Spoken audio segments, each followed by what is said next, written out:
The attendance and... It's my first Terrificon. Never been here. Yeah. It's kind of crazy. It's kind of, you know, because honestly, and this is part of the, if one goes into the whole Frank Miller thing, it actually has a lot to do with this.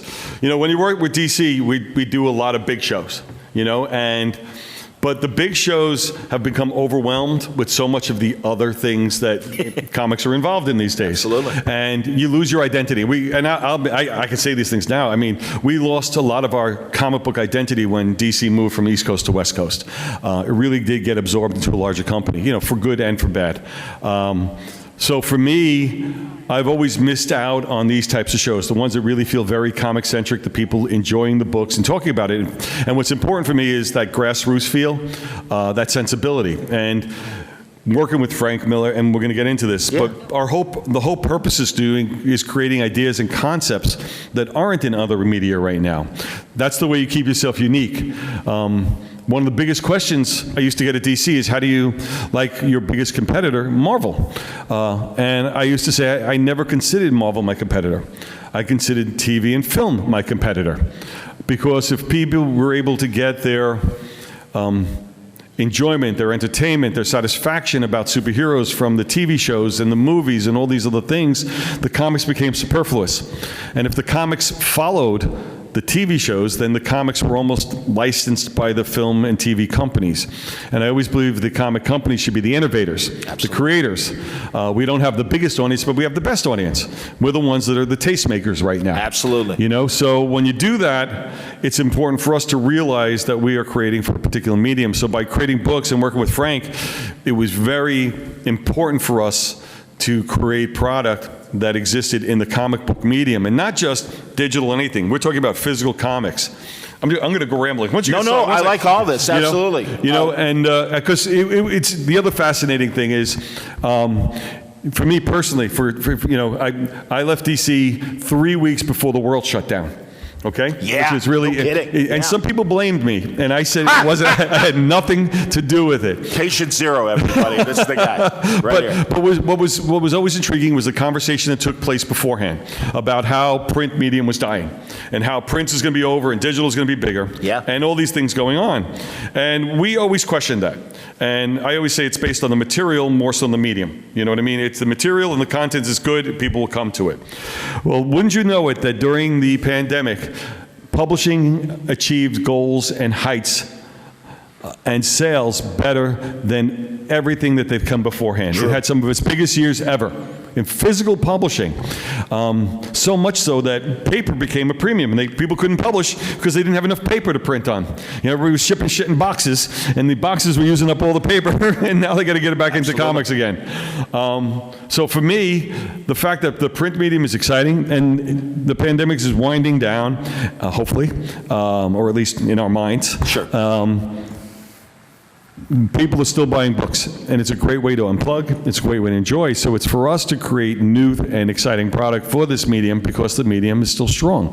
So it justifies our desire to be in print more so than anything else. You know, and it's not to take anything away from digital. It's a great way to travel with product and things on Nation and books, but there's nothing more fun and enjoyable and immersive, I think, than a book that you hold in your hands. And for the way Frank and I are working on the books, it's built for a print medium. It's not built for web. It's not built for online. It's just not. So are you not? First of all, as I'm now speaking, as you've already heard, and I'm sure you're well aware of his reputation, everybody, Dan DiDio is here to tell us about Frank Miller Presents, a brand new line of comics that Frank and Dan are cultivating for the market. And I guess my first question would be, are you... is the Frank Miller Present product strictly paper? Yes. As a matter of fact, the way it's worked out right now is, and I got some artwork, and I'm hoping we get a chance to show some of this. No, I do, because it's really good. Yeah. No, absolutely, man. He's trying. I know, he's trying. And by everybody, our AV person, Leilani. This is my wife, Leilani. She's excellent, yeah. If you ever see anything posted online or me being able to respond to you, it's only because she knows how to make my computer work better than I do. That's as simple as that.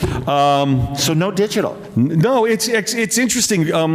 We got a couple of things going on right now. So the first thing is that, let me give you the backstory. Yeah, please. Backstory. Yeah, of course. Yeah, this is your show, Dan. Backstory is, I was out of DC Comics. There was a pandemic. I was home. I was bored, like everybody else.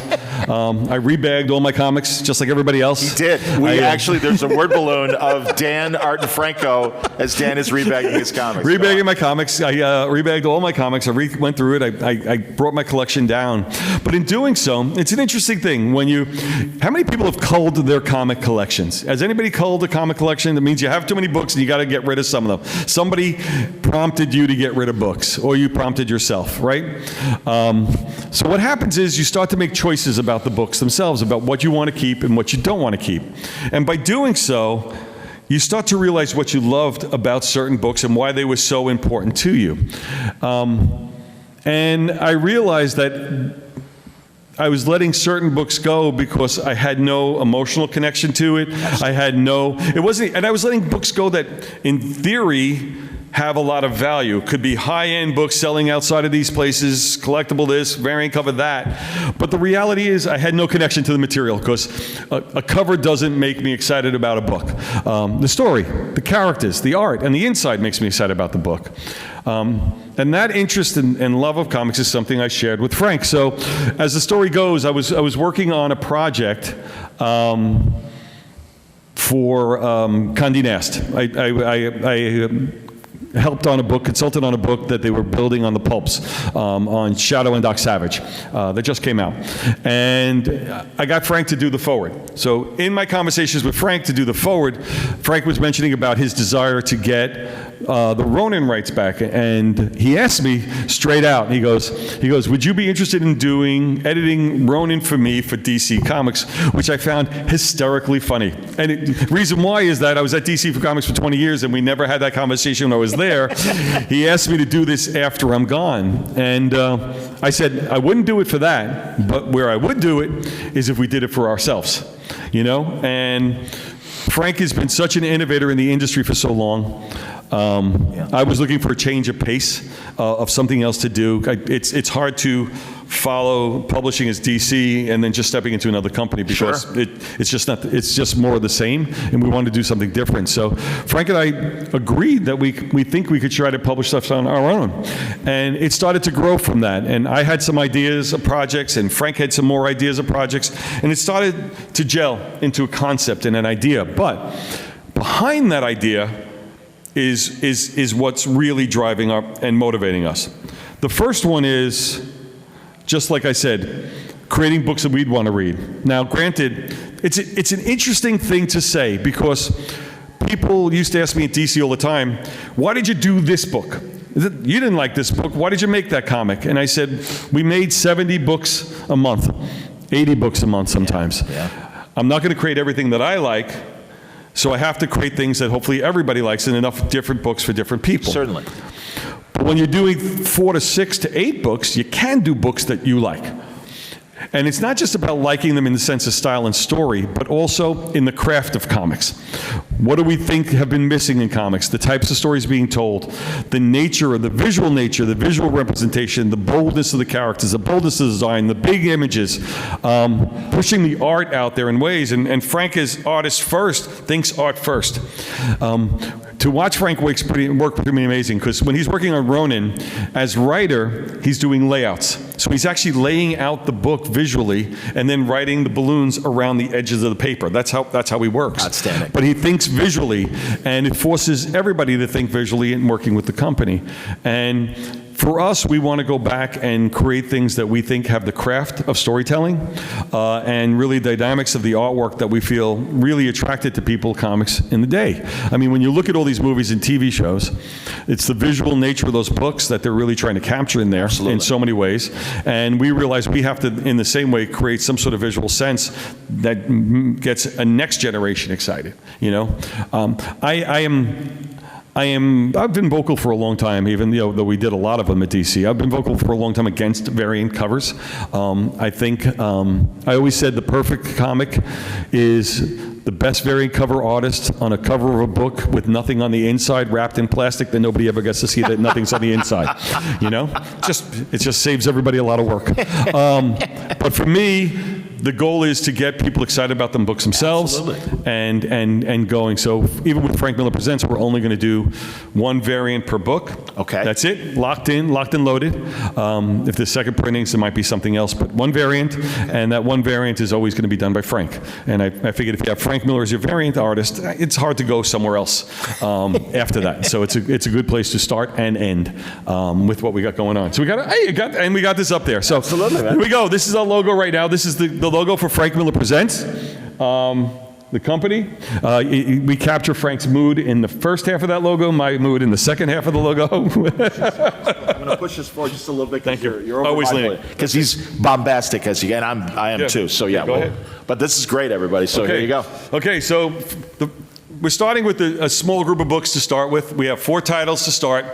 The books are going to, nearly every one of the books except 2, one will be oversized, meaning there will all be 48-page books. Wonderful. 48-page books, bi-monthly, and $7.99. Okay. A couple of books are a little bit larger, but we hold the same price point because we try to be consistent in our price. But we want the larger book, we want the larger presentation. We feel it's a better way to see product. So we're excited about that because ultimately we want to make sure that we do the same, not doing really ongoing series, but a series of series. Ronin itself is book 2. This is a direct continuation of the original Ronin series. And ultimately it's picking up where that series left off, following the characters. We can pull up some artwork. This is the cover of the first issue. The artist on the book is Philip Tan and Daniel Hendricks. Philip and Daniel are working off of Frank's layouts. What's that mean? Part of what Frank wants to do, and I hate speaking about him, but since he's not here, it's okay. One of the things that Frank wants to do is also pass craft on. We look at a lot of things as legacy. When you have a long career in a business, you want to see what you're leaving behind. And Frank's constantly hearing about talent that comes into the business because of what the work he did, trying to emulate him and learning from the way he draws. And he's actually working with new artists and established artists and helping them improve their craft. You know, with Frank, biggest influence in his life art-wise was probably Neil Adams. And he would tell the story about how Neil kicked him out of his office 3 or 4 times before finally finding a way to get him some work. And his first work came through Neil. And he feels that that was something that was essential to him to be better as an artist and to improve, and he wants to bring some of that to the other one. So even people who are established, who grew up and been inspired by Frank as an artist, are now coming to him as a way to learn.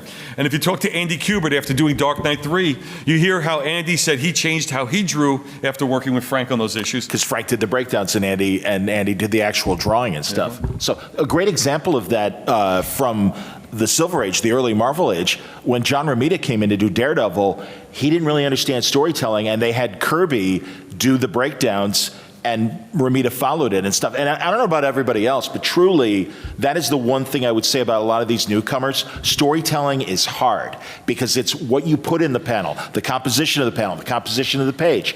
And people like Frank have that experience and knowledge, so it's great that he's sharing that. When you talk about art in a comic, a lot of people look at panel by panel as the art, but the reaction is it's the full construction of the page itself is the piece of art. And if you look at things, you can see how the really strong artists know how to dynamically lay out the entire page so you can follow and read it easily with the way the art flows throughout the page itself. Frank himself, though, we talked about not digital. What's happening with Ronin is he's decided to do everything as double page layouts. Okay. So every page is a double page layout. It might have multiple panels or one panel, but the storytelling are these big panoramic shots because it's something that can only be done on this form.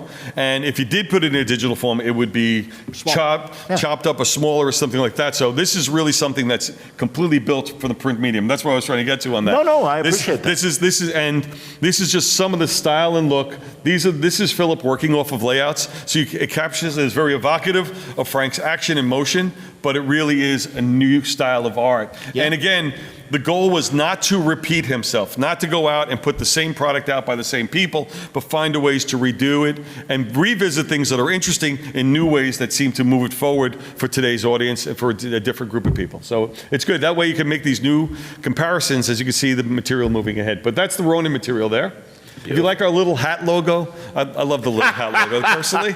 I just want to let you know. Okay, just Frank's fedora, absolutely. Yeah, that's it. And that's our official logo, which we hope becomes easily identifiable with the company itself. Okay. Next thing is that one of the things also is that it's not just about revisiting old properties, but also creating new ideas with new talent. And we were looking at, again, when we're building a line, what we didn't want to do is all the same type of book. So with Ronin, you get almost an action science fiction adventure. With Pandora, it's more of a science fiction fantasy. And it's a young adult book. And we wanted to get something that had a different flavor, a different flair, because again, this isn't about creating one style fits all, one flavor fits all. In working with the line, it's about a visceral sense of storytelling that's really energetic and comes at you. And that's what it's all about. And it doesn't matter what story it is, but as long as we have that energy on the page and that excitement on the page, that's what matters most. So Pandora is something that Frank did some early designs on, had some early ideas on, but we handed it off to Emma Cubert. Now, Emma Cubert, I don't know you or not, is Andy Cubert's daughter. Okay? And Emma is a talent in her own right. She's a teacher at the Cubert School. She has a successful series coming out of Image right now called Inkblot. Yep. But again, this is Frank working with third generation Cubert. Frank actually learned with Joe Cubert, worked with Andy, and is now working with Andy's daughter, That's Emma. Great. It's almost like it's a family affair. 100%, and it's in a way. But it has nothing to do with being a family affair. It's working with the best talent possible, and Emma was the best person for this job. So what Emma did is she took Frank's initial ideas, and I sat in those meetings, and they're sitting there talking about, the Wizard of Oz books and all these different types of artistic choices, and I have to admit, completely lost. Completely lost the conversation. My job was to say, "You guys need water? Anybody? Can I get you something?" No, just kidding. My job is to tell them you're already late with the book. But the fun part is that it was this interesting meshing of ideas and meshing of concepts, and really working out sensibilities and ideas and styles that's going forward. And we'll be seeing more of this stuff coming ahead. When we built this PowerPoint, it was just right before some of the art came rolling in, and now I have some more art that I can actually show that's quite exciting and dynamic. But this is just some of more of the subtle stuff from So is Emma writing and drawing? No, actually, Frank has done the story.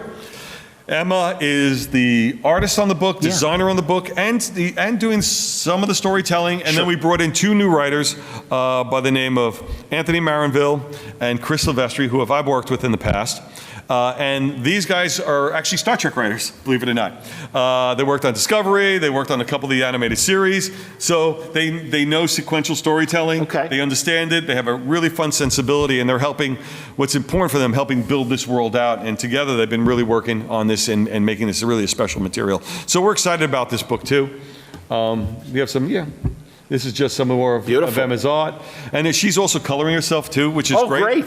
The Ronin book, it's interesting, we thought about Ronin, because the original bonus series was in color.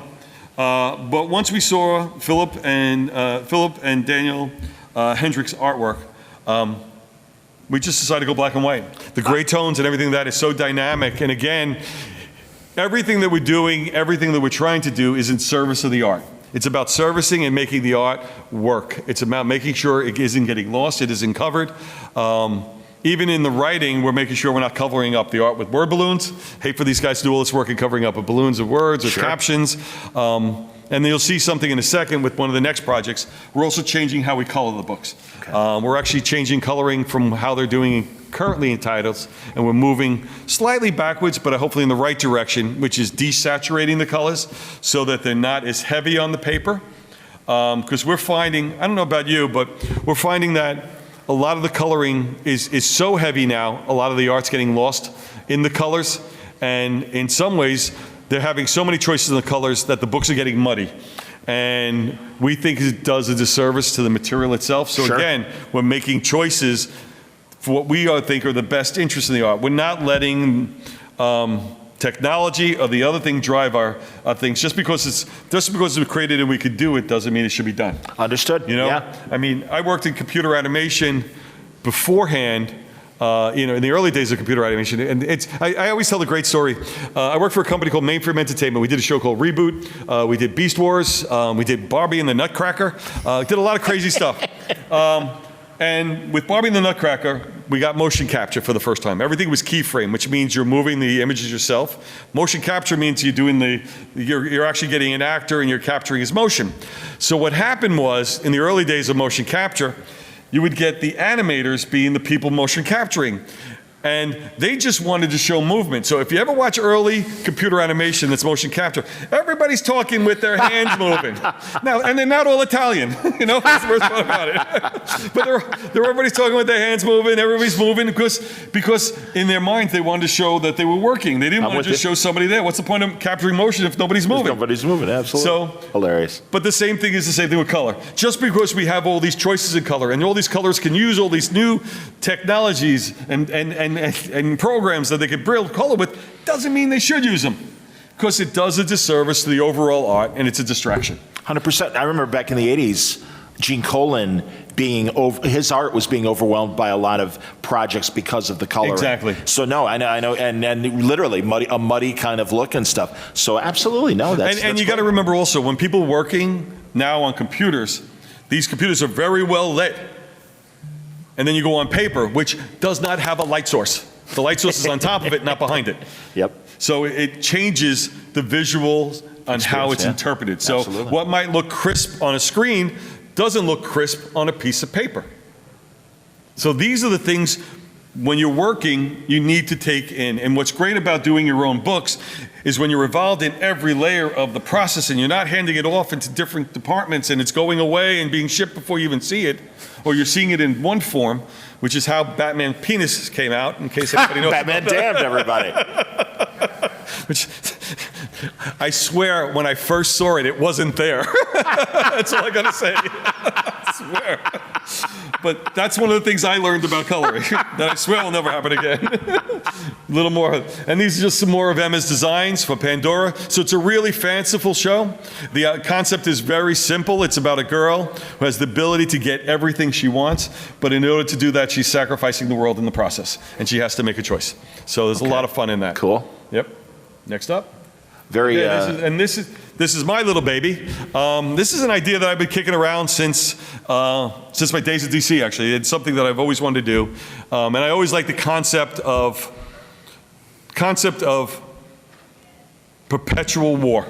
Okay. That's the only way I could describe it. About things that are so ingrained in people and hatred so ingrained and so deep that it goes through generations, and the hatred is still there, and nobody's even sure of what the reason behind it is anymore. They just know we hate people. And I want to explore that in an interesting way. Sure. And what I've done is I created a story where there's two warring races that basically take their war to Earth. And by coming here, it starts to embroil and join people in their causes against each other without anybody understanding why they're doing it. And they're just choosing sides. And then when people start to examine their own reasons for making it, they start to examine who they are and the choices, the difference between hate and right and wrong. And I think there's something interesting, but what's more fun about it, we're creating a world. We're creating a world of characters. I'm having a blast. The first two characters are up, the genie and the first responder. These are going to be new characters, part of this sensibility, part of this world. It's going to be a new series. What I loved at DC, again, going back, I have to refer to DC as a third of my life. Body of your work, absolutely. Big body of your work, absolutely. My third of life took place there. I really love New Frontier, the series. Okay? And what I loved about New Frontier wasn't the fact that I got to see all these characters at a point of time. It's how that story was told and how we took that period of time and unfolded and rolled the characters in and out. And so what I've done is I've created a story that has a beginning, middle, and end, and we introduce characters moving through those stories, and we learn about them through the course of the stories and how their lives interconnect and intersect and basically come into conflict with each other going forward. So it's a lot of fun with that. This is a new artist, and actually not a new artist, he's been doing some work from DC and Marvel. Name is Danila Beyruth. He's a really, I think he's phenomenal. I honestly do. I saw his work. He was penciling, I brought in inker, and then I just said, he's got a pencil and ink himself. He's just that good. His work is that strong And one of the reasons why I love about him is that he brings a dynamic sensibility to the art. And what I do is I just give him an outline, and then he lays out the entire book. And it really is that Marvel style that great. I think so, because the goal is to have the artist involved. One of the worst parts about a full script, and I can say this now, one of the worst parts about a full script is you have a non-visual storyteller, which is a writer, talking to an artist who is a visual storyteller, dictating how to see things visually. And if the artist takes any liberties, the writer usually puts them back in a box, which I think's regrettable. The strongest work is usually when the artist and writer are working together, and the writer trusts the artist to give him the flexibility to really take risks and chances. Yes. And I'm going to use a DC story for that one, which is Batman, Snyder Capullo. Okay. And Snyder was headstrong about the types of stories he wanted to tell, and because he had a clear vision of what Batman was. Greg Capullo is a super strong talent in his own right, and they clashed at the beginning. And it wasn't until they learned to trust each other and work with each other and collaborate and truly collaborate that that book sang and became such a strong, popular hit for us at DC. And that's the type of things you should do. You want to build that relationship with your artist, that you trust each other and you take risks. And even if he presents something on a page that you don't visually see, but it works brilliantly, to accept it and let them take that ownership, because the more people they feel that they own these books, the better they are. And I feel that Danilo on this is a true partner on this. We own this book together. You know what I mean? So much so when I asked somebody to help him, he didn't want to. He doubled down to get work done because he wanted to make sure this was all his own work, and he was the guy in charge. So I love working with him, and every time I see something new, I get excited. And his interpretations of the characters are just getting better because, you know, we're learning and we're growing together. So that's part of the process, is this learning process and improving as you go, not just cashing in on a first book and, you know, and going on to your next thing after that. Sorry, I do that. This is the lineup of the characters. These are some new characters that are appearing in the book itself. There's certain teams in there. It's built around 4 distinct groups, which are the 2 competing alien races, which we saw at the beginning, which is the Genie and the First Responder. And then we have other characters included in there. The Wraithers in the background, which has their own story. A team called the Greater Good, which is a number of characters there. And then a character standing in the middle, which is the Geek. Now, what's fun about the Geek is the Geek was created by Frank, because the line of the books is called Frank Miller Presents. And Frank wants to be involved in every title. Okay. So even though he knows I'm running this, he wanted to create a character to be part of the lore and the story, which I think's been fabulous about it, because what that allows me to do, it allows people to see and realize that Frank truly is part of this entire line of books, but it also gives me a point of view and a type of character that, quite honestly, I never would have created. I understood. You know? Not anything. We never would have gone there. So these aliens, are they posing as superheroes? No, it's actually it's a little more complicated than that. The concept is, the early concept is, the first story is, there's 2 alien races that have been at war for millennium. Right. Both the worlds are depleted. Everything, the resources are done. They're both at the end of their rope, but neither one wants to concede. So a challenge is set up where they pick one champion from each side, and they're going to go to a neutral site and battle it out. Okay. And that's the choice. And the neutral site is Earth. Sure. But in the process, both of the people are betrayed on their ships. The ships crash, and it creates untold disaster on Earth itself, which basically causes the rise of the heroes from that. Interesting. And even though the 2 initial combatants, spoiler alert, get killed in the process, their personalities, life energy, and missions are transferred over onto people on Earth. I see. And from that, the story takes off. Cool. That's awesome. Okay. I was wondering if there was going to be any kind of superhero-y title in this line and everything, and that's great. I'm probably the one to do that more than anybody else on that, with the two of us here. So I wanted to do that, and that's that superhero bite of the apple. Sure. And like I said, it was fun to create it, but it's not about creating 4 titles, launching them all at the same time, hoping they work. It's creating one book, getting all these characters a chance to really breathe, get a chance for people to see who they like and they don't like, and then hopefully from there, maybe we could spin them off. If not, we move on and create new characters. Sure. But the goal is to create a world that people feel invested in, and that's the main thing. So the only way you could do that is keep them focused on one title, which is Ancient Enemies. Bi-monthly product, is it going to be 5-issue story arcs? How do you see this breaking down? This one's 6 issues. Okay. Yeah, so what I'm doing is a 6-issue arc. The first issue is oversized, it's 64 pages. Okay. Comes out in November. Second issue, each one of them the 48 pages subsequent. And because it's one artist on the whole thing, I'm actually doing some backup. So Frank's actually going to do a geek backup in one of the stories. And each of the characters have a little bit of a side story that supplements the story that takes place in the lead part of the book, which is fun. Very cool. I'm a big fan of second stories. I don't know if you ever saw that. During my days at DC, we used to call them second features because backup sounded cheap. So we call them second features because we had everybody fooled. Well, and you had good talent. You had good talent doing them. And yeah, we did. It was a lot of fun. Well, that's when you had. It was also built for slow artists, if you want to know the truth. I respect that, absolutely. Sure. It's all these artists that couldn't do a monthly book. I said, but you can get 8 pages done, can't you? And they couldn't. But the thought was there. We got 8 pages done, but it was fun to do it and keep high end. That's how we get the high end guys on the back. Yeah. Lemire was doing the Atom, I want to say, wasn't he? Lemire was doing the Atom. I had Cully Hamner on the Question. Yes. He was doing a great job there. We were doing... what was it? Was Metalman and Doom Patrol was one of them in there? Yeah. Metalman was in the back of Doom Patrol. Yep.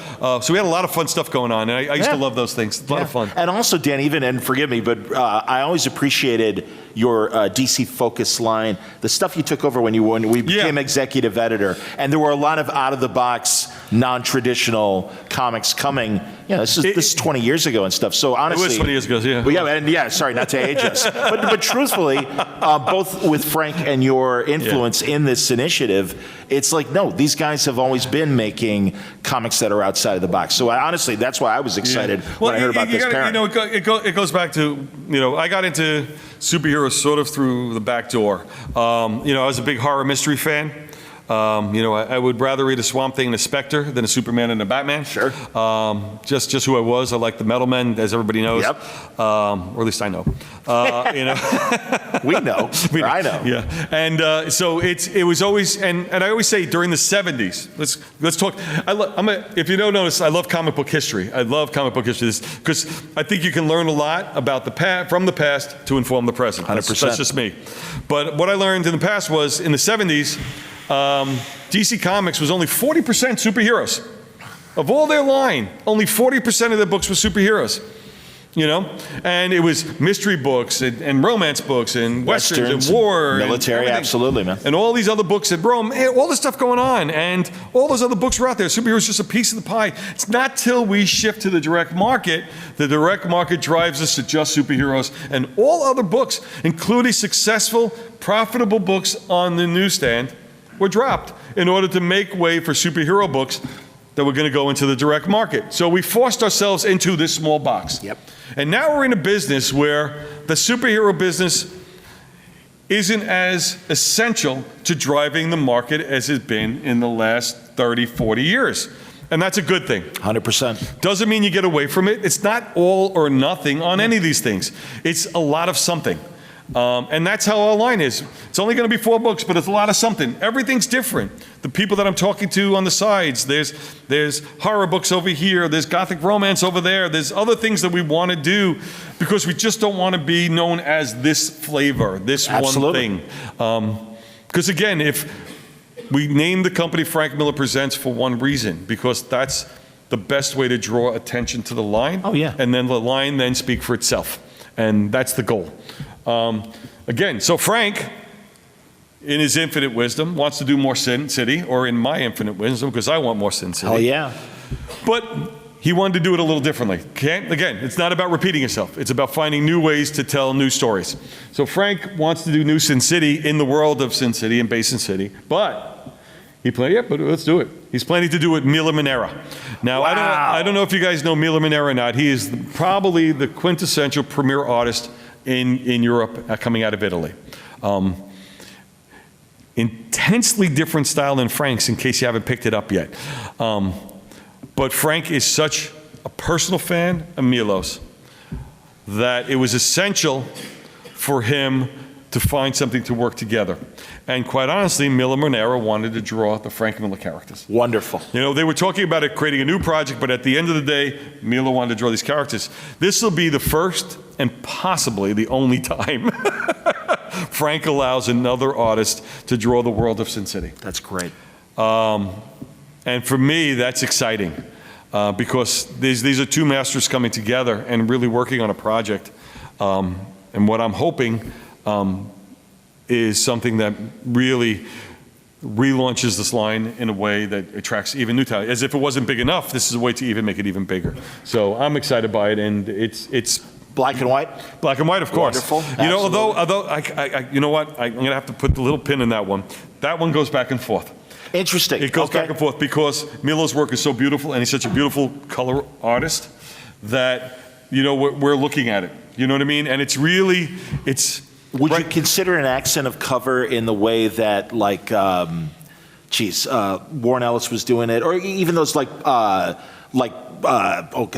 Marvel ones where, you know, Daredevil, black, white, and red. Oh, yeah. Like no, that. I know that. We're looking at a limited color palette. We talked about that. But realistically, like, Frank is very deferential. And he wants Milo to present the art the way he wants to present 100%. it. So, absolutely. I mean, I think the decision will probably sit with Milo more than anyone else. Okay. Okay? And wow, and forgive me, I forget the name of that character, but from the series. But I mean, yeah, but also, like, so we'll see Milo Monero drawing Marv? Yeah, I think that's what we're going to be looking for, yeah. Wow. That's what I mean. They're still working on the story right now, so that's the best part about it. Does everyone know Milo Monero? Do you know what we're talking about? Yeah, okay, good. Excellent. Yeah, and with Milo, too, it's, that's going to be one of our he's a little bit older, so, I mean, we want to work to his schedule. Certainly. So it's actually going to be, it's just going to be a 24-page story. Of that one. So it's going to be more of a traditional comic format on that one. Would they be self-contained 24-page stories, yes, potentially? Of course, yeah. Okay, very good. It's just going to be it's a one-off. So it's just a one-off. Yes, okay, it is. That's amazing. Jesus. And then, but the Sin City stuff that will follow is Frank Miller's Blood and Dust, which is basically, we originally called this 1858, and basically, it's not an origin story, but it's certainly a very early day of the creation of Basin City. That's wonderful. And what you'll be seeing during the course of that story is characters that might have lineage and ties to the current Sin City storyline. So you could see some of where their families came from, and more importantly, how the city came to be and how to take on the identity that it has. This is a project Frank has been talking about since Sin City ended. And we're finally pulling it out of him. Has Frank ever done Westerns? Frank... and I don't even know. I mean, it's when you think 19th century, honestly, I don't think he has, which is ironic because he watches Westerns while drawing. Oh, wow. Yeah. That's one of his... Am I right to assume it will be a Western kind of... 1858 it said. Okay. So it is. That's excellent. Yes, as he tells me every day, I'm practicing my horses. Yeah, absolutely, man. No, that's great. If you want to get an artist crazy... If you want to get an artist crazy and getting sketches, guys, ask him to draw a horse. That's all I got to say. You want to have some fun? Ask him to draw a horse. Yeah, there aren't too many John Severns out there that excel at it and stuff. But yeah, absolutely. You'll see what comes back to you on those days. Okay. And by the way, this is our poster. Wow. For Blood and Dust, that character might have some ties to one of the other characters in Sin City. You might be able to tell who that is. A little bit. That's great, man. It is. It's a lot of fun. And Frank is looking at the sepia tones and some wonderful harsh colors here and there to really bring it out. And I think, again, it's about style for what fits the product best. Sure. And, and we talk about format. We talk about paper stock. Frank... heavily involved in paper stock. Believe it or not, of all things we talk about and argue about, because I have to explain to him there's not much paper out there to be picky. Well, and truly, Dan, I mean, that is the concern for the moment, given the supply chain and everything. Yeah, obviously. no. I mean, the good part is we've been talking about this for a while. I actually secured printer time and paper stock back in February. So, so I've actually, this has been in the works, almost since the beginning of the year. So as soon as we pulled the trigger, we got everybody in place on the production because we knew just the demands on the production cycle right now. Because again, the last thing I want to do as a new company, and Frank agrees, is miss deadlines. Yeah, be late. Yeah. That's the last thing. Any goodwill you build is lost. And especially when you're only putting out 4 books to start. the last thing you want to do is leave these long gaps where you have no product on the shelves. You know, and our goal is we're working through Diamond Distributors, which means we're going to be in all the specialty stores. We're already set to go there, which is great. We're getting ways to help motivate and get stores excited promotionally with a couple of ideas that we have going out that we'll be pushing into the market pretty soon. And I'm hoping that people get a chance to see the material early. Again, we're going to be creating a Frank Miller Presents website where we'll be showing some of the creation of the material going ahead. A lot of this to be following. Quite honestly, this is one of the shows I'm starting to talk about it the most. I mentioned a little bit down in Orlando because Frank and I were both in Orlando together, and we showed some of this PowerPoint. It's been updated since then. But the reality is, now that San Diego's over, and now we're in a window of solicitation, we feel comfortable to start letting people know we're out here. Again, because I know as a fan, there's so much being thrown at you every day. There's so many books on the shelves. So much product on every medium. It's overwhelming. And our goal is to cut through the noise for people to find us. That's why I'm not doing variant covers. I'd rather build an audience than start with a spike and wonder where everybody went. But my reality is that we want to create a way for you to know who we are, and that's why we're calling ourselves Frank Miller Presents, because I think that's our greatest asset, is Frank. We're going out with a schedule that we know we're going to be able to keep. We'll have a level of consistency, and we'll make sure there's enough product on the shelves always so nobody runs out of books while they're waiting for the next issue every 2 months. So I'm excited about what's going on, and it's an interesting follow-up to DC because it's completely opposite of what I was doing. As I'd say to everybody, I'm going to say this to you easier, it's a lot easier to put out comics when you have 160 people working for you than doing it all yourself. Yeah, lean company, right? Yeah. I mean, how many people beyond you guys and the creators? You're looking at the full production. I was going to say, absolutely. Leilani, what do they got you doing? Erasing a lot of backgrounds and stuff? No, or she's what? barcodes. Barcodes, nice. She's doing all the production. She's doing my wife is handling financing, all the invoicing, all the talent payments, wow, all the barcodes on the books, making sure that everybody has all the production information going forward. She's the production team, and I get her coffee. That's do people have questions about the books? I mean, obviously, yeah. And all right, excellent, sir. Oh yeah, absolutely. Collected editions. Yeah, I do. We'll be collected. The books will be collected. We'll be collecting the books at the completion of each series. So the final issue is going to come out on the same day the collection comes out. Oh, okay. Yeah, because in honesty, if somebody's buying a book, like a 6-issue series, that means you invested in that series a year ago, okay? Which means if you're invested in the series reading it, my belief is you're going to buy issue 6 even if the book comes out at the same exact time, because you have issues 1 through 5, Yeah. And so my standpoint is, though, a lot of promotions tied into the final issue.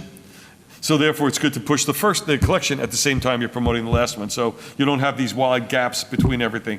And then what we'll do is we get another one. It depends on the length, but we have a plan on all these things so that I feel that we'll always having product. At the start, we won't be putting out more than 2 product per month. So the very first month, our first 2 books come out in November, which is Ancient Enemies and Ronin 2. In January? In December, we have Pandora.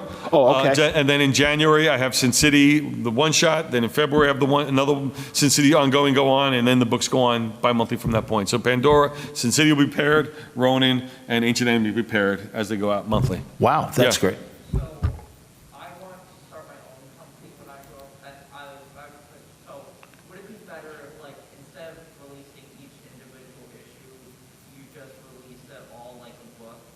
It depends. I mean, here's the problem with releasing things all in a book in individual issues, okay?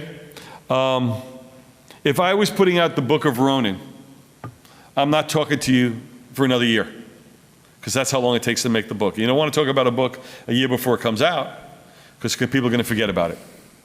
And what happens, I'm going to go behind the scenes, we'll have behind the scenes. This is great. Emotionally. Yeah. Okay, guys like him. Okay, so I go to his website and I said, we talked about Frank Miller Presents a year in advance. And then I go to you and said, we're ready to launch. He goes, we already talked about it. That's true. So what you want to do is you want to do your promotion and your conversation as close to your product as possible. So if you want to do a big book, great. But you got to understand, you're going to be working for a year or more before anybody sees it, okay? Before you can even talk about it, because you don't want to get it too far ahead of yourself. Miss, did you have a question? Yeah. Well, I did. So I heard that you said you're starting with 4, obviously, and then you're going to expand. Yes. I guess, like, I know you probably can't talk about what's coming down the pipeline, but how much are you planning on expanding, like? I don't want to be more than double that size, to be honest with you. I mean, the reality is, we're actually, it's an interesting thing. We did an NFT deal, which I don't know, I'm not in that world, but it was good because we found a symbiotic relationship that didn't impact what we were doing in publishing. Okay. And what happened was, that was how we got our financing to produce product. And depends on what our financing is, on how much product we create. But our goal is to keep everything simple, because Frank wants to be hands-on everything. And that's a good thing, but it's also become a bottleneck if you're producing. And I mean that honestly, because he really cares for this stuff. And that's so important. You don't want to lose that energy and that love for the product. So I'd rather put out less and make sure it's great than put out more just to fill a pipeline. And I did that at DC. We had to fill a pipeline. We had to put out a certain amount of books and make a certain amount of dollars every month. That's not what we're about. We're about getting the best books, and more important, working with people that we respect, we enjoy, we love working with, and getting that excitement and energy, and getting that on the paper, and hopefully building that same excitement and energy in the fans. So is Frank Miller, and by all means, I'm going to get to you right next, but I just wanted to clarify, it's wholly, you're publishing everything. You're not going through Image, you're not going through Dark Horse, nobody else. With those, those opportunities were there. Sure. And we decided, not the point. It was the point of physically doing this ourselves. Sure. Which is ridiculous when you think about it with the amount of work involved in it. But it gives you that level of appreciation and that level of care for everything you're doing. And for me, honestly, like I said, I'm joking about a sample 160, but it's true. You lose sight about how important every aspect of everybody's job is. And we're doing solicitation copy. We're doing metadata. I don't know, anybody know what metadata is? Anybody work in metadata? You know what metadata is. Basically, you're filling out informational forms that they put online for people to know what your book's about. It just doesn't automatically appear. You gotta write this stuff up. And it's meticulously detailed, because every bit of information is important, including the specifications of the size of the books themselves. But you've got to be that intricately involved. So you're talking about every single aspect of the book's creation, not just the story or that. And to be that involved and to care that much and to be that hands-on is essential at the beginning, because at least you know what you're doing when you're building it ground up. And importantly, if you bring other people to help you, you know what their responsibilities are, because you've done it yourself. And I think that's the better thing. And for me, I've been in the business for 20 years. I'm doing things that I never did, and I'm glad I'm doing them now. And I appreciate the guys who did them for me a hell of a lot more because of it, Amen. Absolutely. Sir. Has it been hard to start up a new company in an industry dominated by a few large players? You know what? We have a moment in time. And I'm going to say this. There's a softness in the market between Marvel and DC right now. They seem to pull back a little bit. And I'm going to speak even more forthright. I don't get the sense of excitement for Marvel and DC product that I did when I first started at DC 20 years ago. I'm going to say that. I don't see people sitting there anxious about what story's coming, anxious about what's happening with our characters. I used to get in fights with people about every single character, not because they wanted to fight me, but because they cared about the character. Passionate. Actually, maybe they did want to fight me. But it came from a good place. Yeah. You know what I mean? Good creative conflict. Absolutely, man. Look. They become more movie companies? It's not for me to say. And honestly, I'm glad I'm not there in some ways, because what I like to do, they're not doing anymore. Simple as that. I get that fun. I'm hoping to get to a point where I get in arguments about the Frank Miller Presents books with people, because because the best part is I'm gonna be able to say, I wrote the goddamn thing. You can't tell me what this character does. No, I'm just kidding. But it's the fun part is getting people that excited or that caring You know, I used to have people worried about their characters all their time because they cared that much about them. And I want to get to that spot with these books, that people care about these characters to the point that they're going to worry what we're going to do to them along the way. That's fun. That's awesome. The guy in the back first, and then you, sir. I wanted to point you about Supergirl, but Could I tell you something? You know when I knew I was kind of winding down at DC? Is when they pitched me Supergirl turning evil again for the 4th time. It was, and I mean it seriously, we went to so much trouble to bring back Kara Zor-El, and in the time we brought back Kara Zor-El to the time I left DC, they made her evil 4 times, which made me feel like nobody really wanted to bring her back or didn't know what to do with her. Okay? Sorry. Anyway, but I digress. I have another question, though. I came in late. 2 quick ones. Price point on issue $7.99. 48 pages, $7.99. 48 pages, $7.99. and then free comic book day next year? I believe there will be one, yes. Cool. Yeah. That's a good question, sir. I remember seeing you in Philly, this was maybe 15, 20 years ago, and every time you brought up killing Dick Grayson, there's a woman who was screaming. That's my favorite story ever. Tell the story. What? So what happened was, okay, so the truth is I had no animosity to Dick Grayson. He and I have never had any quarrels. You know, we seem to get along. We for a moment there too. But what happened was we were doing Infinite Crisis. As I was telling the story, we were just in the lobby talking to somebody. So we're doing Infinite Crisis, and I wanted to kill Dick Grayson because ultimately the story in Infinite Crisis where Superman, Batman, and Wonder Woman had splintered and they weren't talking to each other or set apart, I needed something dramatic to pull them together, and I thought a death of a character would be it. So Dick Grayson was the character. He's the one character all 3 of them cared about that mattered the most. That's why I was going to do it. So ultimately, it gets overruled, right? And I'm at a convention, right? And literally, and this woman has the Nightwing shirt on, and so I said, and I'm relaying that story that I was going to kill Dick Grayson, right? So I said I'm going to kill Grayson. This woman screams, ah! Like that, and we're on the dais, we're stunned, and I'm like, it stops me, and I stop and I start to tell the story again. And then I say, we're gonna kill Dick Grayson, and she screams again. And now I said, okay, now we got something. And literally, I said, we got something. So the gag was, we kept on bringing up killing Dick Grayson, and every time we did, she screamed. And ever since then, everybody thinks that I had this real hard-on to kill Dick Grayson, and it wasn't. I did it for a gag, to get a laugh. Awesome.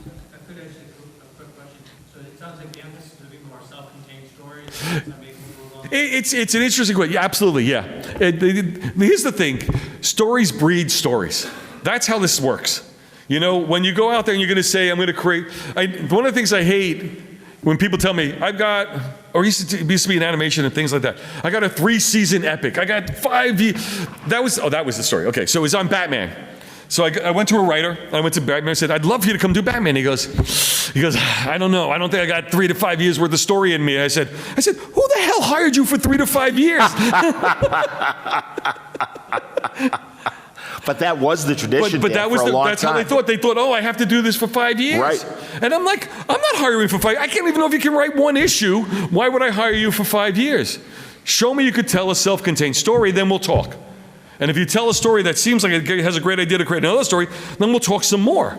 And that's how this works. If I spend all my time worrying about you worrying about season 5, and by the way, I'm going to do my one big hate. You know what I really hate? People who watch Netflix and says, wait till the 8th episode, that's when it gets good. I hear you, man. I could. Okay. Current Star Trek, sadly. Okay. By the 3rd season, it's really interesting. So all I say to him, I said, did you just waste 2 years of your life watching a shitty show with the hope it's going to be good? Because that's what I need to know. My goal is to make this stuff exciting at the start that you can't wait for more. And that you want more stories because you like the characters so much, you want to see them do more things. So the idea is to keep them open, but complete. So that way there's always other opportunities, but you've got something that you're excited about. So even at the end of the day, if there are no more, you have something that stands alone and it's great by itself. And that's the type of books you got to do. All right, last question, the gentleman in the blue, yeah. Yeah, I apologize, came in late. Will you be hard copy only, or will you be in the digital space also? We talked about that at the beginning. As of right now, there's no plans to be in the digital space. Okay? There you go. Yeah, I mean, the goal of this is that we're building books for print. And reality is, one size does not fit all. And that's the mistake I think digital makes. And there's a lot of great places, the Webtoons or the Tapas, they are addressing that issue and they're building it for digital first. Sure. But the reality is when you're doing DC Comics, one size fits all. This book that fits in a periodical goes online as a digital, goes in a collection, beep, bop, boop. It's all the same piece because you're trying to bring the cost down. Okay? Sure. So the reality is we're building books that really work really nice on paper. And to go on digital, I think it will do them a disservice in some places. And if we have these characters and somebody really wants to see them in digital, then we would build new material for that medium, for the way people consume it and read on that medium, rather than just doing it as you're reading a page turn on a pamphlet, on a tablet. That's no fun, especially when you have double page spreads. And Frank is doing Ronin as double page spreads. They're all double page layouts. So it has multiple panels, but the double page layouts. That's not going to translate to a digital platform. Get it? No, absolutely. We have to wrap up. I've always said, and truly, Dan, I'm saying this even as you're next to me, Dan has an amazing talent of building community. DC Nation, under Dan's purview, really gathered the DC fans together. And I mean, you heard the sales pitch now for Frank Miller Presents. No, and I mean that in the best way. And truly, Dan's excitement, I'm sure, is infecting all of us. And looking forward to the beginning in November and what's to come. And you know I'm going to be bugging you for more conversations. I will, absolutely. And thanks a lot, guys, for coming. This is weird for me to be talking about something that's not out yet. So hopefully the next time we're together, you can have a book in your hands, and then we can answer questions about it and find out why I'm killing characters, okay? There you go. Thanks, everybody. Thanks for coming. Hi, this is Maisie Richardson-Sellers, and you are watching Fandom Spotlight. Be a legend and hit that like button, and most importantly, have fun and follow your fandom.